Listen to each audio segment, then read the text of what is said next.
বাংলাদেশে যদি criminal ranking করা হয়, সবচেয়ে বড় অন্যতম গডফাদার এবং ক্রিমিনাল নাম্বার 1 হলো মির্জা আব্বাস। ঘুম থেকে উঠে মানুষ নামাজ কালাম পড়ে আল্লাহর নাম নেয়। একজন আছেন, উনি প্রথমে আমার নাম নেন। প্রধানমন্ত্রীর রাজনৈতিক উপদেষ্টা ও বিএনপির স্থায়ী কমিটির সদস্য মির্জা আব্বাসকে অপরাধমূলক ভয়ভীতি দেখানো এবং মানহানির অভিযোগ এনে জাতীয় নাগরিক পার্টি এনসিপির মুখ্য সমন্বয়ক নাসির উদ্দিন পাটোয়ারির বিরুদ্ধে মামলার আবেদন করা হয়েছে। রোববার 8ই মার্চ সকালে ঢাকার চিফ মেট্রোপলিটন ম্যাজিস্ট্রেট আদালতে মামলার আবেদনটি করেন রমনা থানা বিএনপির সভাপতি আশরাফুল ইসলাম। বাদীপক্ষের আইনজীবী মোহাম্মদ আমিরুল ইসলাম আমির বলেন, এরই মধ্যে আমরা আদালতে মামলাটির আবেদন জমা দিয়েছি। আজ এই আবেদনের ওপর শুনানি অনুষ্ঠিত হবে। মামলার আবেদনে উল্লেখ করা হয়, নাসির উদ্দিন পাটোয়ারি গত ত্রয়োদশ সংসদ নির্বাচনে শাপলা কলি নিয়ে মির্জা আব্বাসের সঙ্গে বিপুল ভোটে হেরে যান।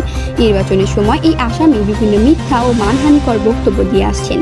নাসির উদ্দিন পাটোয়ারি নির্বাচনে বিপুল ভোটে হেরে যাওয়ার পর আরও বেশি করে বিভিন্ন সামাজিক যোগাযোগ মাধ্যম এবং বিভিন্ন অনলাইন পত্রিকার মাধ্যমে মিথ্যা মানহানিকর বক্তব্য ও বিভিন্ন হুমকি দিয়ে আসছেন।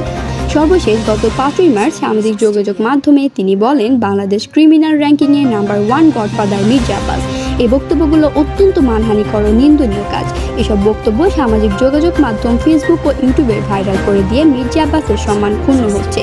অভিযোগে আরও বলা হয়, আসামির এসব বক্তব্য ফেসবুকে দেখে বাদী মির্জা আব্বাস বিস্মিত হয়েছেন। বাংলাদেশের কোটি কোটি মানুষ নাসির উদ্দিন পাটোয়ারির এসব বক্তব্য দেখছেন। নাসির উদ্দিন পাটোয়ারির উদ্দেশ্যপ্রণীতভাবে এবং ইচ্ছাকৃতভাবে একের পর এক বাদী মির্জা আব্বাসের সুনাম ও রাজনৈতিক